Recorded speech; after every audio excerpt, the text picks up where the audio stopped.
La Moselle, un territoire qui regorge de lieux et de rencontres insolites et passionnantes. Dans ce département qui compte 5 territoires et qui jouxte le Grand-Duché de Luxembourg, la Belgique et l'Allemagne, ce sont un peu plus d'1 million d'habitants qui vivent, travaillent et construisent le quotidien du territoire. Tout au long de cette émission Destination, nous allons partir à la découverte de ce qui fait l'ADN mosellan. Histoire, sport, cuisine, artisanat, découvrons ensemble le cœur de la Moselle, une destination qui vaut le détour.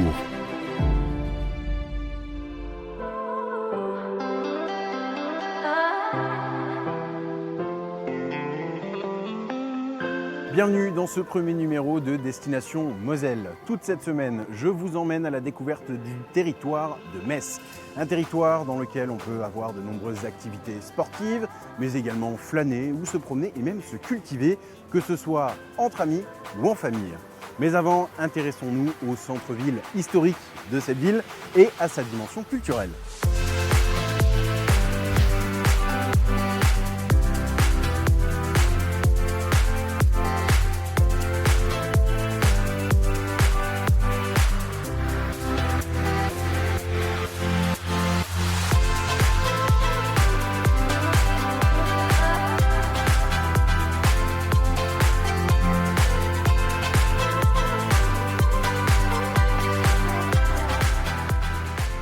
Bonjour Philippe. Bonjour Timothée. Donc nous sommes à Metz, ici, place d'Armes qui s'appelle aussi place d'Armes Jacques-François Blondel. Oui, pourquoi?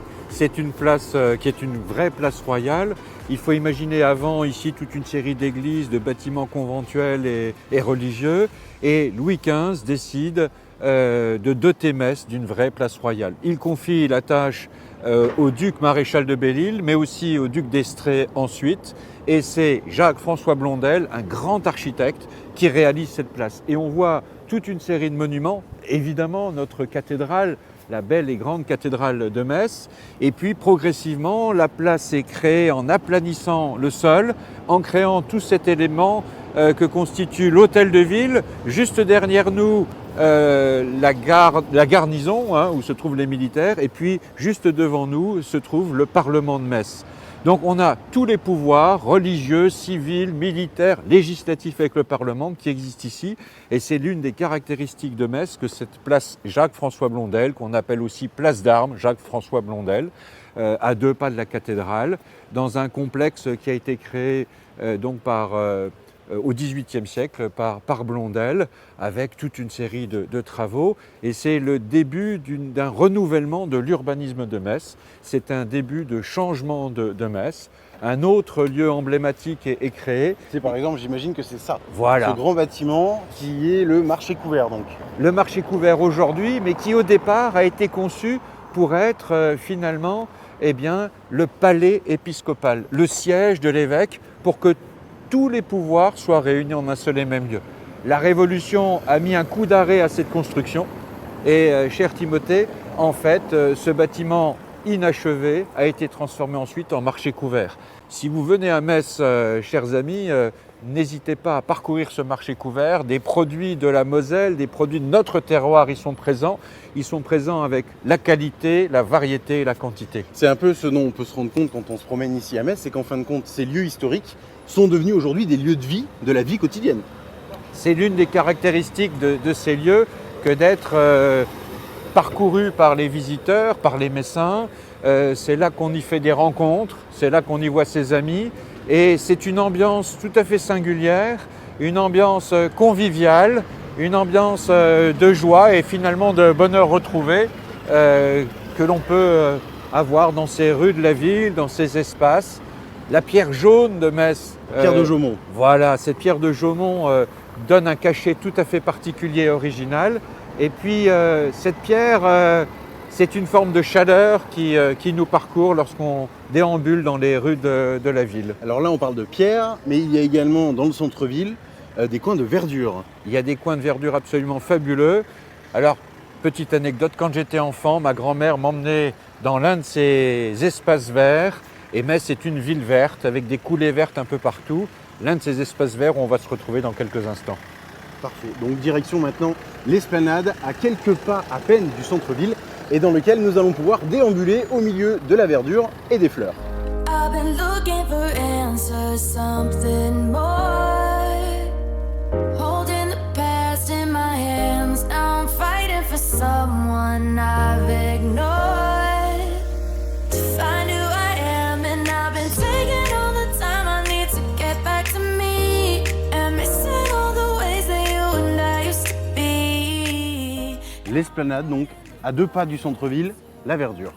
À 2 pas du centre-ville, et d'autres lieux sont très verts. C'est l'esplanade qui résulte de la démolition de la citadelle. Il faut imaginer sous nos pieds des fortifications qui avaient été réalisées au XVIIe siècle, comblées au tout début du XIXe siècle, et à 2 pas de la maison de Verlaine, entourée par d'autres bâtiments comme le palais de justice, comme l'Arsenal. On a un îlot de verdure avec la capacité, regardez cher Timothée, de voir très loin les côtes de Moselle. Oui, c'est vrai, on les voit de là. Vous parliez de Verlaine. Verlaine venait se promener ici à l'esplanade? Oui, Verlaine était enfant, il était à 2 pas, il se promenait sur l'esplanade et j'imagine Verlaine sentir comme moi, lorsque j'étais enfant, les odeurs de tilleul qui nous imprègnent en ces journées très ensoleillées. Ici à Metz, on a vraiment l'impression que où que l'on soit, l'histoire résonne dans le quotidien des Messins. On est entouré d'histoire, on baigne dans l'histoire, on a des repères historiques partout, mais on a aussi des repères naturels avec tous les jardins, tous les espaces verts qui caractérisent la ville de Metz. Et alors pour ceux qui aiment l'histoire ou la verdure, donc on est servi. Pour ceux qui aiment la culture, de l'autre côté du centre-ville, juste derrière la gare, construite d'ailleurs pendant l'annexion il me semble, juste derrière la gare, le centre Pompidou, installé à Metz depuis 2010. Oui, une tradition depuis 2010, le centre Pompidou, une tradition ancienne, puisque là où nous nous trouvons, Timothée, il y a eu l'exposition universelle en 1861, où les artistes les plus contemporains étaient présentés. Et aujourd'hui, on a cette chance, depuis 2010, d'avoir le centre Pompidou qui présente des artistes contemporains, des performances, des expositions qui nous permettent d'entrer dans notre passé récent et de se laisser émouvoir, comme on est ému lorsqu'on parcourt cette ville. Donc l'art et l'histoire, donc une tradition à Metz. Et juste derrière, là on voyait que le regard porte au loin, il y a le plan d'eau. Et c'est là maintenant que moi je vais me rendre. Merci beaucoup Philippe. Excellente fin de visite et de découverte de notre territoire. Merci beaucoup et à bientôt. Et oui, on vient de le voir avec Philippe Brunella, le centre-ville déborde d'architecture et de patrimoine. Et juste derrière donc cette esplanade, ce jardin qui existait déjà au 19e siècle, il y a le plan d'eau, un lac artificiel construit en 1970, alimenté par différents bras morts de la Moselle. Et nous pouvons y faire énormément d'activités, seuls, en famille, entre amis. On va le voir tout de suite.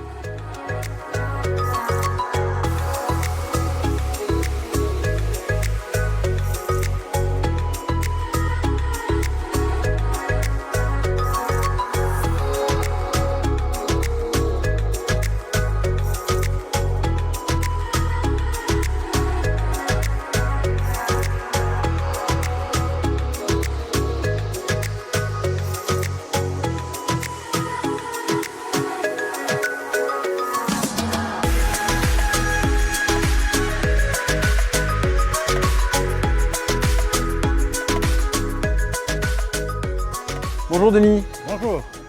Donc ici, sur le plan d'eau, l'une des activités, c'est faire du bateau sur la Moselle donc. Tout à fait. Alors qu'est-ce que vous avez à proposer comme ça aux gens qui viennent découvrir la ville de Metz? Eh bien écoutez, au Quai des Régates, vous avez des activités nautiques, les activités de pédalo, les activités de bateaux électriques sans permis et les activités de port miniature. C'est-à-dire c'est des petits bateaux destinés principalement aux enfants de moins de 10 ans. Alors ces activités se font jusqu'au mois d'octobre. Et pour les bateaux électriques, les enfants peuvent commencer à les conduire à partir de l'âge de 16 ans. Les plus grands bateaux, ils peuvent accueillir jusqu'à 10 passagers. Et en matière de pédalo, vous pouvez monter jusqu'à 5 sur le plus gros des pédalos. Donc c'est parfait pour profiter d'une journée en famille ou entre amis. C'est tout à fait. Vous pouvez profiter en individuel, en familial ou en groupe. Je peux vous en piquer un pour faire un tour? Bien sûr, profitez-en, il fait beau.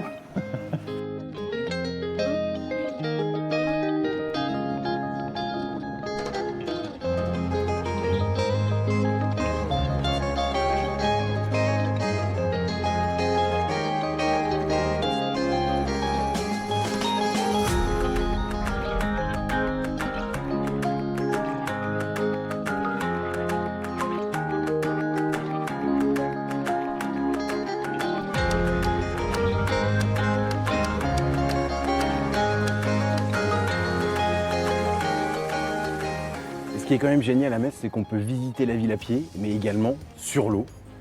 Et pour bien en profiter, c'est comme quand on se promène à pied, il faut savoir lever la tête.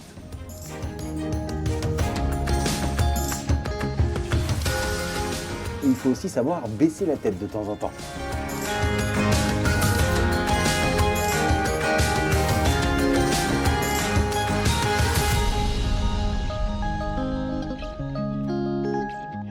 Metz compte donc 120 000 habitants, ce qui en fait la commune la plus peuplée de la Moselle.